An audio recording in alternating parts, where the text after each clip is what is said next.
No, no buzz. HSB's book club. I have incredibly little to say about A Blink of the Screen, the collected shorter fiction of Terry Pratchett. I have never read a Terry Pratchett book before. This is my first one. I liked it. I liked it. It was a fun introduction. I found the what does he call it? The non-Discworld shorter writings a lot more interesting than the Discworld ones. Although there were a couple of good stories in Discworld that made me have a sense, I think, of maybe rethink what I assumed Discworld was. I have a generally positive, I think, feeling in the air about Terry Pratchett. He passed a number of years ago at this point, but like, seems like he was all right. And A Blink of the Screen was a very particular way to be introduced to his work, I'm sure. But yeah, it worked for me. I don't think I have anything to say about any particular story. I think I just liked, it's a good um, it's a good collection of short fiction that ranges from like really too clever by half, like Christmas stories, which of course in the 70s you're writing Christmas stories for like magazines that are going to exist weirdly for like 20 years but that their readership just doesn't ever actually seem to exist. um or you're right, yeah, whatever. The structure of the book is pretty good. It starts with this, is it this Hades business, or the Hades business, which is like a story about an ad man who encounters the devil, and the devil's like, "Hey, yo, can you do my PR for me?" Um, yeah, appeared in Science Fiction magazine in August 1963. Uh, and when I say the structure of this book, I mean the way that Terry Pratchett is introducing each of these stories. The way it was sold to me was I saw this. Uh, the like literal first words in the book, from anything other than a citational source or like a Library of Congress or legally kind of things, is arg arg arg ellipses. If I put my fingers in my ears and go la la la loudly, I won't hear you read this story. It's juvenile. Mind you, so was I, being 13 at the time. It's the first thing I ever wrote that got published. In fact, it's the first thing that I ever wrote with the feeling that I was writing a real story. And he goes on to talk about, like, it was homework, and then I got entered into a, competition, and then he got a little bit of money, and got a typewriter out of it. In the early 60s, and it's actually genuinely a kind of interesting sort of look at. I think this would suck. I think the story would kind of suck if I didn't know it was a 13-year-old who had written it. But reading it from the perspective of or from with the knowledge that it was written by a 13-year-old in the early 60s, I was like, there are little juicy little nuggets in there of being like, oh, this he's doing a lot of awkward stuff with like drinking whiskey. That's because he's 13 and doesn't really know what it's like, but has like absorbed certain cultural influences that I'm not aware of, but are like very clear because of this knowledge that I have.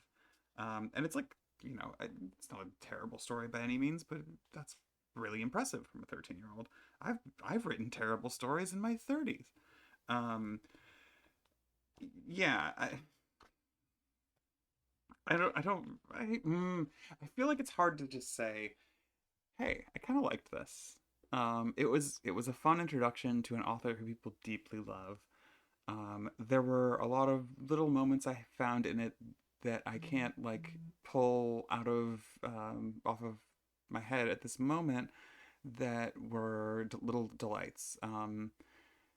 The thing that keeps coming to mind is is it called the Troll Diaries? The Troll Bridge. It's just called Troll Bridge. It's the first of the Discworld stories. 171. Uh, that was like one of my favorites. I think it's like probably like a third or fourth favorite, but I didn't really look at the titles of the stories as I was reading it. I just read these books and then I talk to myself about them while I'm looking at you. Who's a bee, right? You're a bee. If you're watching this, are you a bee? Okay, you better. Um,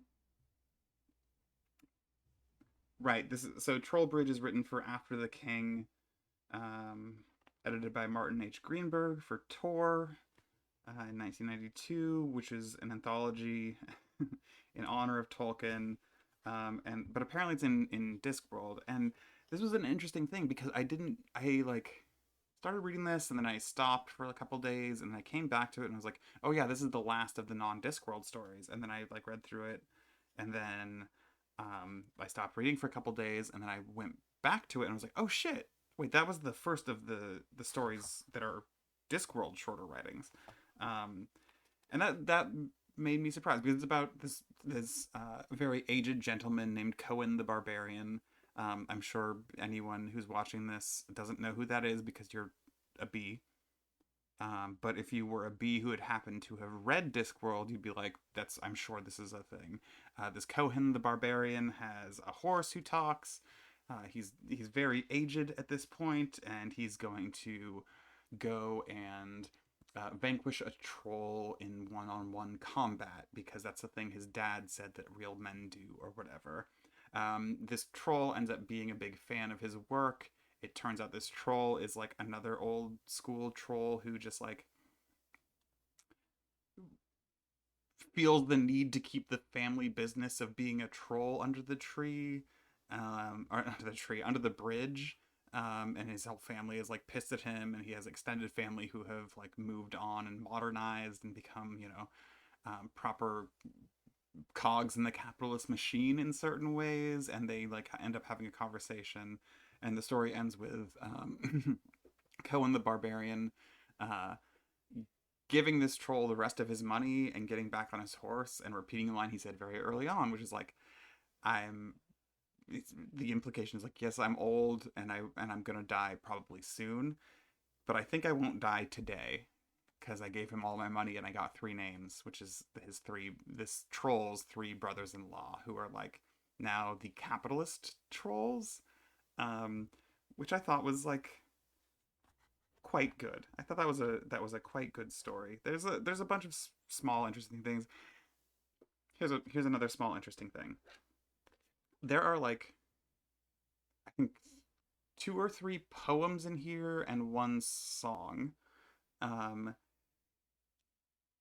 and as much as I hate to read science fiction poetry, I love that it's a thing that has a continual existence throughout like the last 50 plus years, 60 plus years, I guess, at this point. Um, to the best, I mean, I'm not aware of any science fiction poetry from like the 20s or 30s or 40s. That's probably just a lack of knowledge on my part, but like, I one of my favorite publications that exists is Strange Horizons. I haven't written there for a number of years at this point, but they've been a home to me as a critic. They are probably the best. They're the best I know of, at least in terms of being able to read reviews that are actually critical of the work, by which I don't mean like rude or whatever, by which I mean whether or not you are getting a whether or not the review loves or hates the book, you are getting an interesting perspective.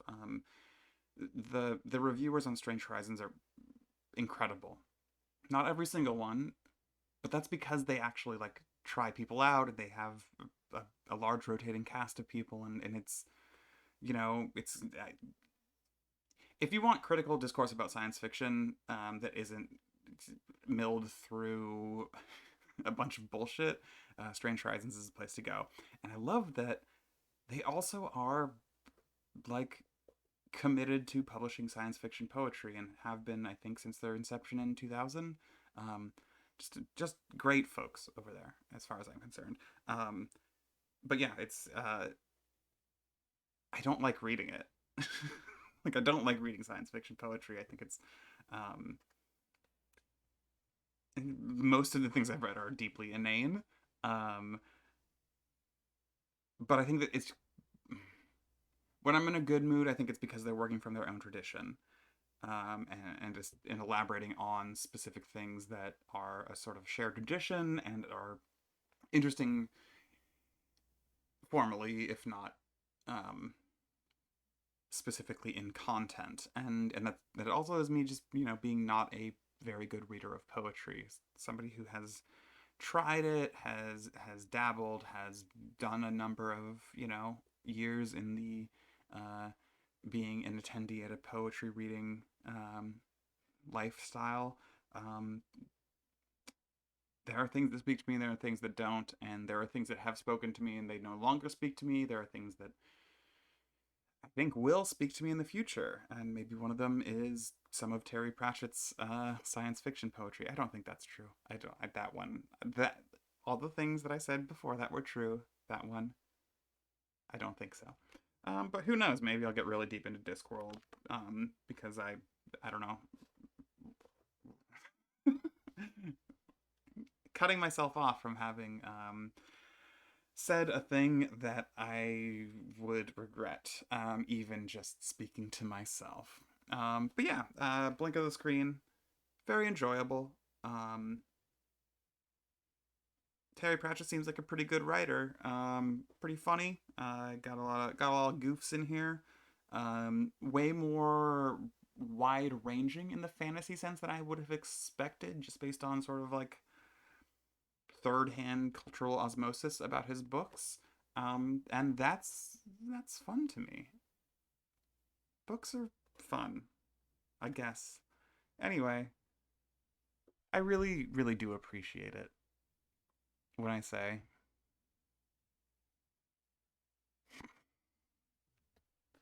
asshole. Thanks for not watching.